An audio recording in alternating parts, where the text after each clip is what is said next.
All right, let's talk about the Loki season 2 finale. I think the episode was called Glorious Purpose, right? So, yeah, so Loki season 2 finale. I'm going to go in the spoilers, so if you've not seen the episode, best watch the episode before watching this review, which I expect people have watched the episode before before clicking on this review. So, yeah, so let's get into it. So I said on like the last episode, the penultimate episode of this season, that I had concerns about how the finale was going to end things with like the amount of time we had left. But I was wrong. I was wrong to be concerned because I think this finale was a work of art. Like it was beautifully done in this episode. Like everything about this finale was great, and it really just ended things so well for this season. Like you got Loki hopping back and forth with like time slipping, and that was great. Especially like the start off the episode where we kind of left off the last episode, where he gets back to the point where it's right before Timely gets spaghettied. So yeah, I thought that was pretty cool. And the opening montage, I thought that was pretty cool too. It was almost kind of jarring with the music they played with like that dun dun dun dun. When it started, I was kind of like, "What?" But it was jarring in like a good way. I would say it wasn't a bad way. It really fit.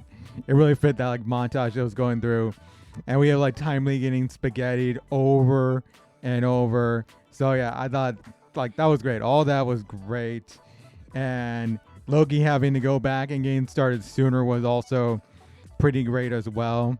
So yeah, and even him having to go back centuries to learn what he has to learn. Like I'm not gonna even go into specifics what he has to learn. I had to watch the episode again. But yeah, him going back centuries I thought was pretty cool. And then him feeling jaded. And when was like Victor Timely finally completed it without getting spaghetti. Like you see Loki was feeling jaded. He was like, there you go, you got it, whatever.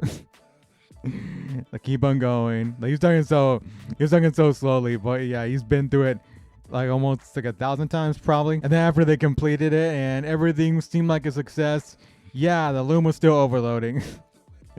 So yeah, then he had to go back and try to stop like Sylvie from killing He Who Remains like over and over again. So yeah, that part was cool too. It was cool. It was really cool. And then it got to the point where He Who Remains recognized his time slipping, or just knew his time slipping. Like he always knew about his time slipping. And that conversation that like Loki has with He Who Remains, that was great as well. Like I thought that was really well done. And Jonathan Majors just playing two versions of King in this episode, in this season, and the whole show in general, I think is really great. And you could tell he's loving it. And of course, we may never see that again based on what's happening right now, but we'll see what happens with that. But yeah, his performance in the show is great. And even with him kind of imitating Timely, where he's like imitating his stuttering, I thought that was pretty cool as well. So yeah, everything from him is just great. And that conversation was great. So yeah, I thought that was cool. And Loki struggling like with having to like kill Sylvie, because that's pretty much what one of like the scenarios was to actually fix this. But yeah, he of course wound up not killing her. So I thought, yeah, it was definitely a struggle. It was definitely gonna be a struggle. And even with that conversation with Loki and Mobius, where he goes back in time to where he was interrogated. So yeah, that was too like cool as well. Or wasn't really him getting interrogated, but it was like right before they showed, like Mobius showed Loki is like what's happened in his like past. So I thought that was pretty cool as well. And yeah, and then we also got a counter reveal of Mobius and Renslayer. They were once hunters. They were both partners hunting down like I guess variants. And they talked about this like 10-year-old variant, I think, and that Mobius couldn't kill him, but actually Renslayer was the one who did what had to be done. So that was a cool little reveal. And then of course we get to the end where Loki explodes the loom, and he ends up being the one that has to hold together the timelines and oversee everything. So yeah, I thought that was great ending. Great ending this season for Loki. It's kind of a sad one. It's like a sad one, but it's a one that had to be done. It's like he did what had to be done. It's kind of sad because there's like in the last episode he says that he wanted to be with his friends, and yeah, he ends up at the end of the season, he ends up being alone in the at the end of time, holding together the timelines and overseeing everything. So yeah, it was kind of a very sad, melancholy ending to the season for Loki. So yeah, I'm wondering where it's going to carry on to though, because is it going to carry on to season 3, or is he going to appear in somewhere else? Because I expect Loki's going to be a big part of, like, if they go through the King storyline in like the MCU, he's going to be a big part of it. So yeah, I expect he's going to be a big part either way. Like if they like pivot to somewhere else, like another villain in the MCU. But yeah, it's a really cool ending for Loki in this season. I thought it was pretty cool. And Renslayer at the Void, like that, there's a reveal that was a TVA, or I think it was like a reveal of the TVA because they showed the symbol on the ground that was like that was covered up by the grass. So yeah, that was cool too. I don't know where Renslayer's story is gonna go next season. I expect he's gonna become like maybe like a full-fledged villain. And also there was an Ant-Man and the Wasp Quantumania reference, right?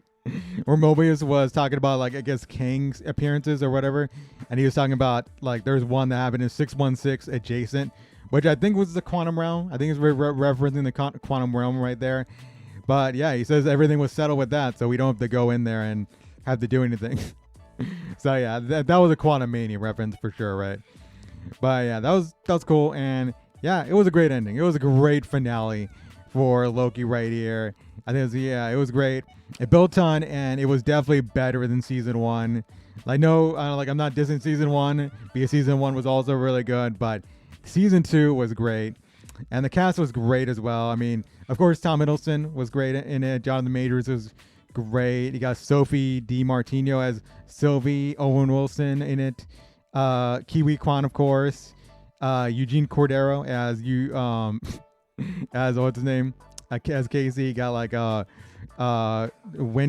Musaka, I think. I didn't write down the cast list, but yeah, everyone was great in this season for Loki. I don't know if I'm missing anybody, right? I don't know if I am, but yeah, the cast was all great. And I wanted to mention that like Justin Benson and Aaron Moore were like the directors of the season, and yeah, I think they were show running too. It was like the first Marvel like Disney Plus show that has showrunners, I guess, and it proved to be great. I think like the Marvel shows should have showrunners, and just having them as showrunners is great. And Eric Martin was like the screenwriter or the main screenwriter for this season. So yeah, everyone did a great job. He did a great job. So yeah, so I would give this season of Loki a 9.3 out of 10. I thought it was great all around, and it could be the best Marvel show for me. I'm not sure. Like, I might put it ahead of WandaVision. Like, I won't say for sure if I put it like ahead of WandaVision, because I would have to probably go back and watch WandaVision, because that show was great too. So yeah, I don't want to diss any of these shows, because I think by far WandaVision and Loki are the two best shows from the like MCU Disney Plus stuff we have. I think Loki could top that just because it's gonna have multiple seasons. Like, it already has 2 seasons, and they could go to 3, it looks like, but they haven't. I don't think they like revealed they're like a 3rd season, but I gotta expect the 3rd season will be coming sometime in the future. But yeah, it was a good season. It was a great season of Loki, and yeah, I want to watch it again sometime, hopefully, because I miss it. I want an episode to come on next week. All right, but yeah, you can tell me your thoughts on the season for Loki. Did you like it as much as me? Yeah, tell me down below. And what were your favorite moments? What were your favorite characters? What stuff stood out to you the most for this season? And where do you see Loki going to next? Is he gonna appear? I mean, he's probably not gonna leave that spot anytime soon, but yeah, is this gonna have him end up like going into like the movies or whatever? Is he gonna be a big part of the next Avengers? I hope so. So yeah, so you can tell me down below all that, and yeah, till next time, I'll see y'all later. Rebel out.